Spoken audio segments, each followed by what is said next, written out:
데살로니가전서 4장 1절 말씀 다 같이 한 목소리로 받들어 읽도록 하겠습니다. 그러므로 형제들아 우리가 끝으로 주 예수 안에서 너희에게 구하고 권면하노니 너희가 마땅히 어떻게 행하며 하나님을 기쁘시게 할 수 있는지를 우리에게 배웠으니 곧 너희가 행하는 바라 더욱 많이 힘쓰라. 아멘. 우리에게는 이미 복음의 길이 열려 있습니다. 그리고 은혜의 문이 또 열려 있습니다. 우리의 믿음은 바로 우리가 그 길을 주님의 인도하심을 따라 가는 것입니다. 그래서 그런데 우리는 이제 종종 내가 앞으로 가야 될 길, 즉 주님을 따라서 가야 될 길, 그 하나님을 기쁘시게 하는 길이 자꾸 내가 가는 길이다. 또 마치 무슨 내가 새롭게 길을 개척해서 가는 것처럼 자꾸 그렇게 생각하고 어렵게 생각할 때가 많습니다. 그래서 길이 없다라고 생각하고 또 길이 있지만 내가 가기 어렵다. 내 혼자 간다. 뭐 이런 식으로 자꾸 생각한단 말이죠. 그러나 예수님께서 내가 곧 길이요 진리요 생명이다 말씀하신 것처럼 예수님께서 이미 다 그 길을 예어 주셨어요. 그리고 성령님을 통해서 또 우리를 그 길로 인도해 주십니다.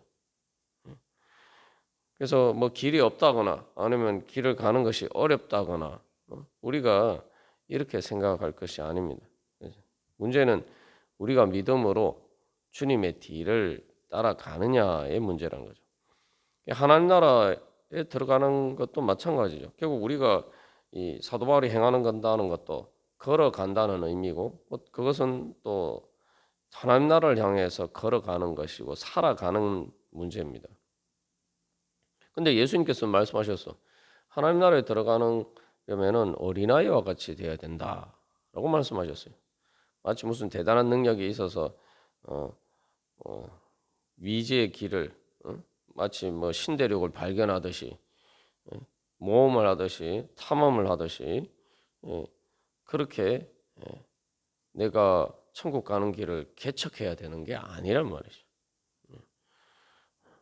말 그대로 어린아이와 같이 된다는 것은 내가 내 길을 버리고 주님께서 주님의 길을 따라서 주님께서 인도하시는 대로 내 자신을 맡기면 그렇게 우리가 그 길을 가면 된다는 거죠. 마치 어린아이가 엄마 품에 있는 것처럼 내가 주님의 품에 내 자신을 맡기고 면 주님께서 나를 안고 가시는 거죠. 업고 가시는 거예요. 이미 천국 문이 열려 있고 쉽게 말하면 천국 열차가 이미 운행을 하는데 나는 거기에 타기만 하면 되는 거예요. 그리고 주님께서 이미 우리에게 그 하나님 나라를 향해서 갈 수 있는 그 길을 열어주셨고 우리에게 쉽게 말하면 또 내비게이션도 주셨고 성령님의 내비게이션도 주셨고 또 우리가 그렇게 갈 수 있는 또 성령의 능력도 주셨어요. 쉽게 말하면 어떤 길을 가는데 길도 열려 닦여 있고 그리고 그 길을 갈 수 있는 내비게이션도 있고 또 그 길을 갈 수 있는 운전해서 갈 수 있는 차도 있어요.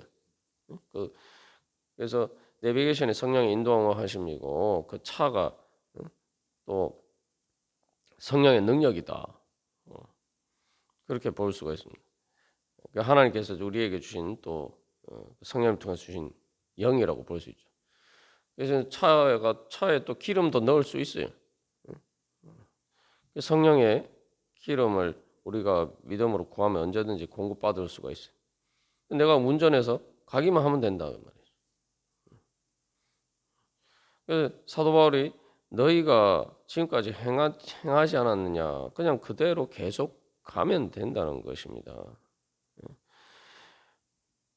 이제 그 데살로니가 교회 성도들이 삶에 처한 현실을 보면은 이게 자꾸 여러 가지 핍박과 박해와 환란이 있기 때문에 마음이 흔들리면서 그 내가 정말 이 가는 길이 맞느냐? 말 그대로 내가 그 길을 가는데 좋은 일만 있으면은 기쁘게 그 길을 갈 수가 있겠죠. 그러나 이 예수님 믿는 것 때문에 핍박과 환난을 받고 또 내가 예수님을 따르기 때문에 내가 예전에 기뻐하던 것을 또 버려야 되는 것도 있고 그런 일들이 있다 이 말이죠. 그런 것들이 사실은 다 장애물인데 근데 그 장애물이라는 것이 하나님께서 있는 장애물이 아니죠. 그 우리 자신에게 있는 장애물이.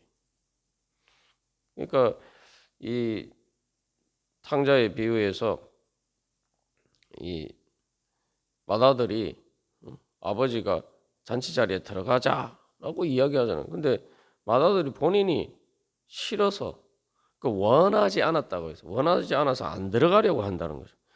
그러니까 원하지 않아서 안 들어가려고 하는 그러니까 그 아버지를 따라서 잔치 자리에 들어가는 것을 거부하는 것과 같은 그러한 그것을 즐거워하지 않는 하나님을 기쁘시게 하는 것을 기뻐하지 않는 그런 마음들이 내 안에 있단 말이죠. 겉으로 보이는 장애물들이 문제인 것처럼 보이지만 실제로 그런 장애물은 없습니다. 무슨 얘기냐? 그런 장애물 왜 없냐? 이렇게 얘기할 수 있지만 그 장애물이라는 건 내 기준에서 보면 장애물이죠. 맏아들도 그렇잖아요. 자기가 막 자기 기준에서 보면은 아버지가 잔치 자리에 들어가자고 하는데 막 어떻게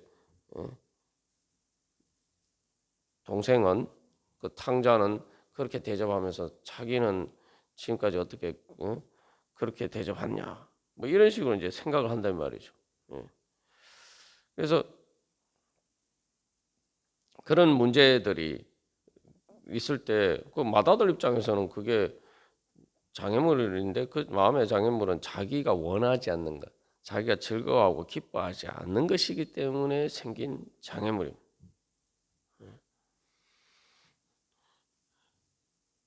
그래서 이 외적인 장애물처럼 보이는 건 예수 믿는데 핍박과 박해와 환난도 결국 예수님의 재림을 믿는다는 게 뭡니까? 나에게는 그게 장애물처럼 보이지만 내 혼자라고 보면 장애물이 보이지만 예수님이 나와 함께 하신다.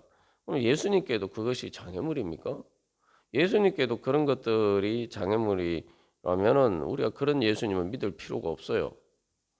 그런 예수님은 재림하실 예수님도 아니고 응? 우리 주 예수님이 아니 우리의 주님이 되실 수 없는 분이 예수님이 재림하시는 것을 믿는다는 게 뭡니까?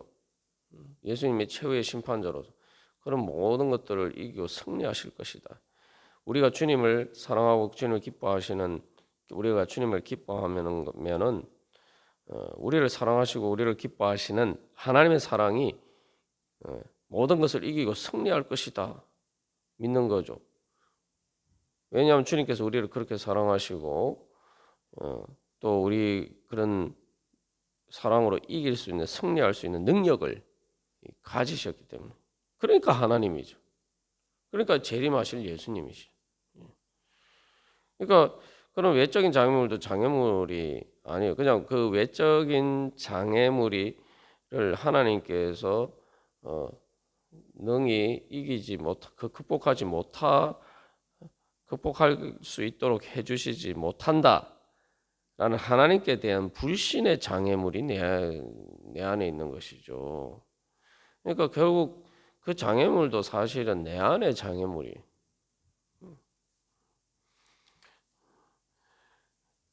그래서 우리의 믿음이란 건 그래서 결국 그 장애물을 극복하는 것이죠.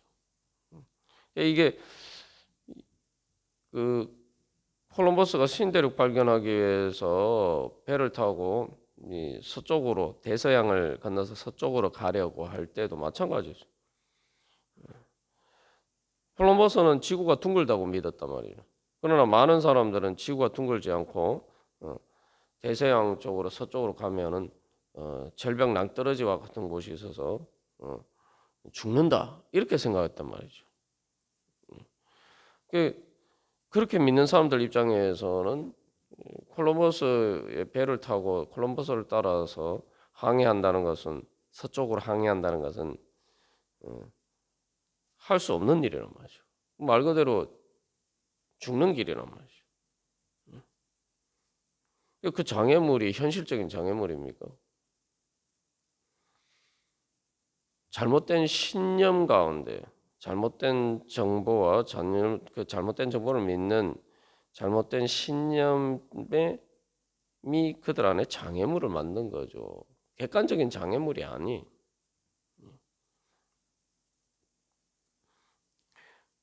이스라엘 백성들도 마찬가지입니다. 이스라엘 백성들도 우리가 나눈 것처럼 사실 이스라엘 백성들 입장에서 보면은 길이 점점 어려워진다. 하나님의 인도하심을 따르긴 하는데 길이 점점 어려워진다. 그렇게 생각할 수 있어요. 왜냐하면은 출애굽할 때는 그냥 말 그대로 걸어가기만 하면 됐다 이 말이죠. 처음에는. 그런데 광야로 들어가니까 어떻게 됩니까? 그냥 걸어가기만 하는 게 아니라 걸어가는데 여러 가지 어려움이 이제 생기기 시작했어요. 광야니까 양식도 없고 마실 물도 없고 그 전에 이제 그 광야에 들어서기 전까지 그 길과 달리 그런 현실적인 어려움들이 생겼단 말이죠. 근데 그 다음에 이제 거기서 가나안 땅에 들어가게 됐을 때는 또 어떻습니까? 훨씬 길이 더 어려워졌어요. 훨씬 이제 더 큰 장애물을 만나죠. 광야에서는 뭐 아무리 마실 물이 없고 먹을 양식이 없다고 그러지만 이 전쟁을 해야 되는 그런 일은 없었단 말이죠. 그 아말렉과의 싸움이나 뭐 그렇게 아주 사소한 한두 번 정도 뭐 그런 일만 있었지 일반적으로는 이 전쟁하는 일은 없었단 말이죠. 이게 근데 가나안 땅에 들어가게 되면서 이젠 전쟁을 해야 된단 말이죠. 이거는 막 진짜 창과 칼을 들이대고 나에게 들이대면서 공격해오는 사람들을 물리쳐야 되는 일이란 거죠. 그러니까 우리가 이 부분만 보면은 이스라엘 백성들 가는 길이 점점 어려워져요. 데살로니가 교회 성도들이 가는 길도 마찬가지입니다. 현실적으로 보면은 예수님 믿기 전과 달리 예수님 믿고 난 다음에 현실적인 여러 가지 어려움들이 생겼단 말이죠. 예수님 때문에 핍박과 환난을 받고 뭐 그것이 아니더라도 또 여러 가지 자기들이 지금까지 살던 삶의 방식들을 버리고 하나님을 기쁘시게 하고는 그런 삶의 방식을 바꾸려고 하니까 여러 가지 많은 어려움들이 있지 않겠습니까? 근데 그것에 따라서 점점 더 또 이렇게 사도 바울이 더 많이 힘쓰라라고 했는데 더 이렇게 성화돼서 하면 그만큼 또 주님 앞에서 내려놓아야 될 것도 많고 더 이렇게 또 사랑하기 위해서는 뭐 현실적으로 보면은 내가 희생하는 것처럼 보이는 또 손해 보는 것처럼 그런 일이 더 많아진다. 거기도 한 걸음 더 나아가서 우리가 이 바울 디모데와 그 일행처럼 살려면은 이게 말 그대로 이제 그 가나안 땅에 들어가려고 할 때에 전쟁을 해야 되는 것처럼 스스로 이렇게 그런 위험들을 오히려 감수해야 되죠. 그래서 사도 바울도 고백할 때 자기가 선교 여행을 떠날 때 얼마나 많은 위험을 감수해야 됐는지를 이야기를 하고 있습니다. 그 스스로 이제 말 그대로 이렇게 그 위험을 감수해야 되는 그런 일들이죠. 우리도 그래서 보면 신앙의 성장 과정을 놓고 보면은 현실적 그 성장 과정에서 가는 길만 보면은 이게 더 길이 어려워져. 내가 해야 되는, 내가 힘써야 되는 일들이 더 많아진다 이 말이죠. 근데 정말 길이 어려워지는 것입니까?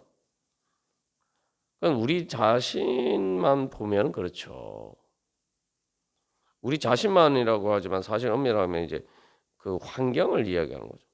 근데 여러분 아이들이 성장할 때도 마찬가지입니다. 아이들이 성장하면서 여러분 우리가 생각할 때 그 아이들 뭐 주관적으로는 그 아이에게 어려운 일들이 다를 수가 있어요. 그러나 우리가 객관적으로 보면 아이가 기다가 걷는 것이 어렵습니까? 그 아이 본인 입장에서는 그 엄청 어려운 일이죠. 그리고 젖대는 일이 어렵습니까? 정말 어려운 일이. 이건 죽는 것처럼 어려운 일이. 그다음에 공부를 하는 것도 보십시오. 초등학생이 공부하는 것과 중학생이 공부하는 것, 그다음에 중고등학생이 공부하는 것과 대학생 공부하는 것과 뭐 혹시 거기에 더 공부하는 뭐 박사과정 공부하는 것 어떤 공부가 어렵습니까?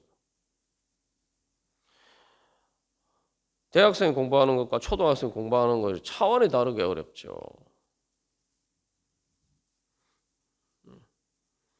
그런데 차원이 다르게 어렵지만 실제로 당사자 입장에서 봤을 때 그 학생 입장에 봤을 때 어느 게 더 어렵겠습니까? 사실은 초등학교 때 공부하는 게 더 어려워요. 여기서 우리가 이제 자꾸 이렇게 그런 부분들만 생각한단 말이죠.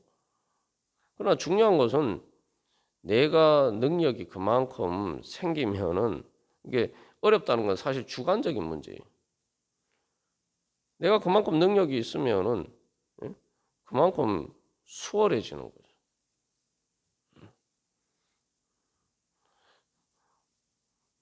이스라엘 백성들도 마찬가지예요. 이스라엘 백성들도 뭐 갈수록 길이 어려워졌다고 하지만 거기에서 중요한 것은 그들과 함께 하시는 하나님이 인도하신다는, 더군다나 우리가 하는 것은 단순히 우리의 능력이 문제가 아니라 하나님께서 우리와 함께 하시면서 성령을 통해서 우리에게 능력을 주시기 때문에 우리가 그 주님을 믿고 따르면 점점 우리의 능력이 성령의 능력으로 충만하게 되고 우리가 그만큼 성장하게 된단 말이죠. 그러면은 하나님과 함께 한다는 말 그대로 하나님을 기쁘시게 한다는 것은 하나님을 따라간다는 거죠. 하나님과 함께 한다는 거죠. 그런 관점에서 보면은 우리의 길은 오히려 갈수록 수월해집니다. 이스라엘 백성들이 가는 길이 어렵다고 하지만 제일 어려운 길은 사실 홍해를 건널 때예요. 아무리 가는 길이 어렵다고 한들 광야는 어쨌든 발로 걸어서 갈 수가 있는 길이, 먹을 것과 마실 물만 있으면은. 그러나 광야는 아무리 그런 것들이 홍해는 아무리 그런 것들이 있어도 건너갈 수 없는 길이. 가나안 땅에 들어가는 것이 어렵다고 그러지만 아니 애굽의 군대가 더 강하겠습니까? 가나안 족속들이 더 강하겠습니까? 이 차원이 달라요. 애굽의 군대는 말 그대로 그때 당시 거의 전 세계에서 제일 강력한 제국의 군대란 말이죠. 오죽했으면 가나안 백성들이 이스라엘 백성들이 자기들을 향해서 온다는 소식을 듣고 벌벌벌 떨면서 꼬 있었단 말이죠. 말 그대로 간담이 녹았다. 이스라엘 백성들이 그만큼 무서워했다는 거예요. 그러니까 객관적으로 이건 저기 그 하나님 안 믿는 사람들 입장에서 보면은 이거 이스라엘 백성의 이스라엘 족속의 하나님이 이 애굽의 제국의 군대도 멸하셨으니 야 이제 그 무서운 그 하나님이 여호와 하나님이 야훼 하나님이 우리에게 향해서 온다. 얼마나 무섭겠어요. 그것이 바로 실제로 그 제사장과 교회 성도들을 핍박하고 박해하는 그 배후에 있는 악한 세력들이 보는 관점이란 말이죠. 우리가 뭐 죄와 사망의 권세가 싸운다고 이야기하는데, 예? 우리가 싸워야 되는 그런 죄와 사망의 악한 권세는 오히려 그렇게 보고 있는 거예요.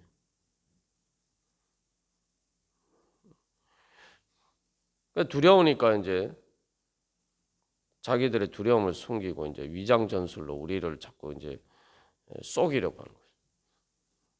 그게 이 믿음 하나님을 전제로 하고 보면은 하나님을 그렇게 보이는 거죠. 그래서 이 보면은 길이 어려워지는 것처럼 보이지만 실제로 하나님의 뒤를 따라가면은 사실 길이 점점 쉬워지고 있는 거예요. 그래서 이 길이 없는 것처럼 보이지만 사실은 중요한 것은 애굽에서 출애굽할 때나 그 홍해를 건널 때나 광야를 건널 때나 광야를 지나갈 때나 그다음에 요단강을 건너서 가나안 땅에 들어가서 때나 계속 하나님의 법궤가 하나님의 임재하심이 하나님의 구름 구름과 불기둥으로 또 하나님의 말씀의 법궤로 계속 그것을 인도하십니다. 가나안 땅에 들어가서 뭐 전쟁한다고 하지만 이제 가나안 땅에 들어가서는 이제 광야에서는 만나와 메추려기가 필요했로 그런 것들이 필요했지만 가나안 땅에서는 이제 그런 것도 필요가 없어졌어요.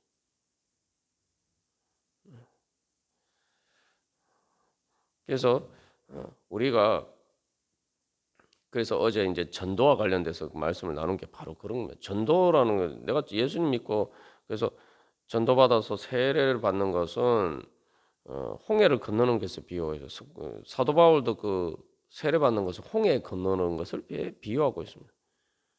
그러니까 홍해를 건넌다는 말 그대로 애굽의 제국의 군대를 무너뜨리고 죄와 사망의 권세에서 우리가 해방되어서 응? 된 걸 의미하는 거예요. 그걸 보여주는 거죠. 내가 예수를 믿는 것 자체가 죄와 사망의 권세에서 해방됐다는 거예요. 그러면 그만큼 나를 그렇게 얽어매던 죄와 사망의 권세가 그렇게 애굽의 군대가 홍해에서 수장된 것처럼 그렇게 멸망했다는 거죠.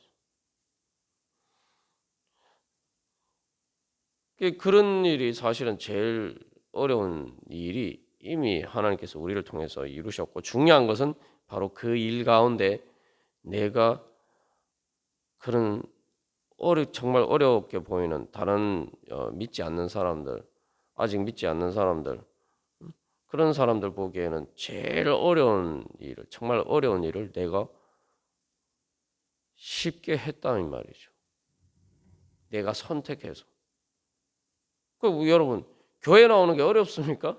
주일날 교회 나오는 게 어렵습니까? 예배 드리러 나오는 게 어렵습니까? 예수 믿는 게 실제로 보면은 객관적으로 보면 어렵습니까? 뭐 예전처럼 뭐 공산주의 국가나 아니면 예전 뭐 조선시대처럼 뭐 그렇게 뭐 순교를 당할 일입니까? 아니잖아요. 도대체 그 어려운 왜 예수 믿는 그건 왜 어렵습니까? 다 자기 마음 안에 있는 장애물이죠. 근데 성령께서 역사하셔서 내가 원하니까 내 마음만 먹으면 얼마든지 나와서 예수님 믿을 수 있는 거예요. 그 어려움이라는 게 결국은 내가 주님을 믿느냐 믿지 않느냐 사실은 그 문제죠. 실제로 어려운 일이 아니라는 거죠. 우리가 그래서 그런 관점에서 주님께서 우리 가운데 역사하시는 하나님이 얼마나 위대하시고 이미 그 하나님께서 나를 지금까지 성령을 통해서 인도하시는 그 길 자체가 내가 그리고 그 길에 있어서 무조건 내가 뭐 끌려온 게 아니잖아요. 내가 그것을 원하고 내가 그래서 내 발로 그래서 교회 나오고 세례 받고 그렇게 한 거 아니에요. 내가 원해서 내가 원하지 않는데 누가 뭐 억지로 끌고 와서 세례 주고 그랬습니까? 아니잖아요. 그러니까 내가 이미 주님의 인도하심을 따라서 나는 그 어려운 일을 아무렇지도 않게 그냥 내 마음만 먹으면 할 수 있는 일처럼 그렇게 했다 이 말이죠. 하나님 그렇게 할 수 있게 성령을 통해서 인도해 주셨어요. 그러면은 우리가 앞으로 성화의 길을 통해서 주님을 따라가는 일도 그렇게 생각해야 돼요. 예수 안 믿는 세례 안 받고 아직 교회 안 나온 사람들 입장에서 교회 나가는 것 자체가 정말 어려운 일, 때로는 죽는 것보다 더 어려운 일처럼 보이지만 우리는 예수님 믿고 교회 나온 우리들에게는 아무 일이 아니에요. 내 마음만 사실은 알고 보니까 뭐예요? 내 마음만 먹으면 되는 일이라는. 우리가 앞으로 주님의 따라서 하나님을 기쁘시게 하는 길이 그리고 예수는 또 그 길이 어렵게 보이지만 그것은 다 실제로 주관적인 것이고 내가 믿지 않고 내가 원하지 않아서 그런 것이다. 우리가 깨달아야 돼. 예수 안 믿는 사람들한테 물어보면 당연히 내가 예수 믿고 교회 나가는 거 어렵다고 이야기해요. 어렵던 게 아니라 뭐 불가능에 가깝다고 생각하는지. 우리도 지금 우리 단계에서 하나님 앞으로 주님에 따라가고 하나님 기쁘시게 하는 또 성화의 길을 가고 또 하나님 나라를 이루어가는 길을 하나님께서 인도하시는 길을 가는 것을 우리가 그렇게 생각할 수가 있어요. 그러나 우리가 믿음으로 가기만 합니다. 그러니까 문제는 어렵게 생각되는 것은 나의 불신이고 내가 그것을 원하지 않고 즐거워하고 기뻐하지 않기 때문이다. 이걸 빨리 인정하고 회개하고 주님께서 나를 기뻐하시는데 주님께서 나에게 참된 기쁨과 행복을 주시기 위해서 나에게 말씀하시고 나를 은혜의 길로 인도하시고자 하시는데 아멘 감사합니다. 근데 왜 제가 그걸 즐거워하고 기뻐하지 않습니까? 아니 나를 주님께서 기뻐하시는 그것을 따라서 내가 행복하게 되는 것을 거부하는 그것을 가로막는 내 안에 그 불순종의 악한 영들이 내가 아직도 붙잡혀 있는 거죠. 그만큼 내가 그것을 따르는 기 때문이죠. 그래서 사실은 가나안 땅에 들어가는 게 뭐 하나님 좋으라고 하는 하나님입니까? 이스라엘 백성들이 제일 행복해지는 길이잖아요. 갈수록 자기들이 어렵다고 생각하면 사실은 갈수록 행복해지는 길이란 말이죠. 그러니까 우리가 그것이 바로 하나님을 기쁘시게 하는 길이고 하나님을 기쁘시게 하는 길이 우리의 기쁨이요. 그것을 내 기쁨과 즐거움으로 삼고 그것이 바로 내가 정말 기쁘게 되고 즐겁게 되는 그런 행복의 길이다. 주님께서 그 길로 오늘도 나를 사랑하셔서 인도해 주시기를 원하시니 아멘. 주님 감사합니다. 할렐루야 찬양하면서 제가 오늘도 그 예수님 저를 기뻐하시는 예수님을 따라서 그 성령님 인도하심을 따라서 주님 따르기를 소망합니다. 더욱더 주님 따르기를 힘쓰면서 주님의 길 가기를 소망합니다. 우리 그렇게 기도하면서 성령의 능력을 구하면서 우리 주님 앞에 나아가도록 하겠습니다.